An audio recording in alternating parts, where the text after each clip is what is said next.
Menteri Investasi Bahlil Lahadalia buka suara soal viralnya video yang menarasikan Prabowo kasar karena telah menarik jaket dirinya.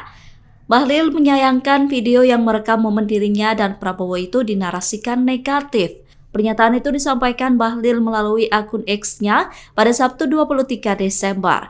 Bahlil berkata bahwa suasana debat Cawapres yang digelar KPU pada Jumat 22 Desember berlangsung sangat kondusif, penuh sukacita dan riang gembira.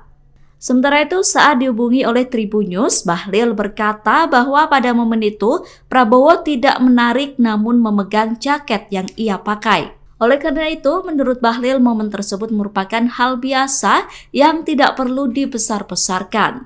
Di sisi lain, Wakil Ketua TKN Prabowo Gibran Habibur Rahman juga membantah Prabowo bersikap kasar terhadap Bahlil. Habibur Rahman mengatakan bahwa video tersebut diambil dari sudut tertentu sehingga menimbulkan kesan bahwa Prabowo telah bersikap kasar. Ia mengklaim memiliki video lain yang diambil dari sudut berbeda. Berdasarkan video itu, baik Prabowo maupun Bahlil terlihat sama-sama tersenyum lebar.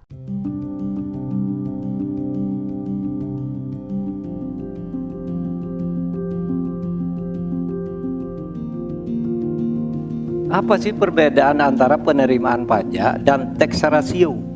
Anda bicara 23%, 23% dari apa ini? Kalau Anda bicara bahwa beda antara penerimaan pajak dan rasio atau tax ratio pajak. Kan kalau persen kaitannya dengan PDB. Apa 23% dari APBN atau apa? Kalau 23% dari APBN itu salah. Karena sekarang aja sudah 82%. Dengan tax ratio sekarang hanya 10,5%. Sumbangan terhadap APBN itu 20%. Saya ingin tanya, 23% itu dari apa? 23% dari PDB atau dari APBN atau apa untuk menaikkan pajak? Hati-hati loh, rakyat itu sensitif kalau pajak dinaikkan. Karena kita sudah berkali-kali nawarkan tax amnesty, juga tidak jelas hasilnya. Kemudian tax pajak itu, insentif pajak sudah ditawarkan oleh pemerintah, benar tidak yang mau. Karena diperas-peras juga jadi alat nego di kantor pajak. Nah oleh sebab itu, ini harus jelas 23% dari apa selesai. Silakan. Masih lanjut. Silakan.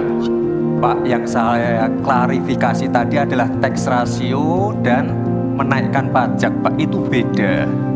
Kita download Tribun X sekarang, menghadirkan lokal menjadi Indonesia.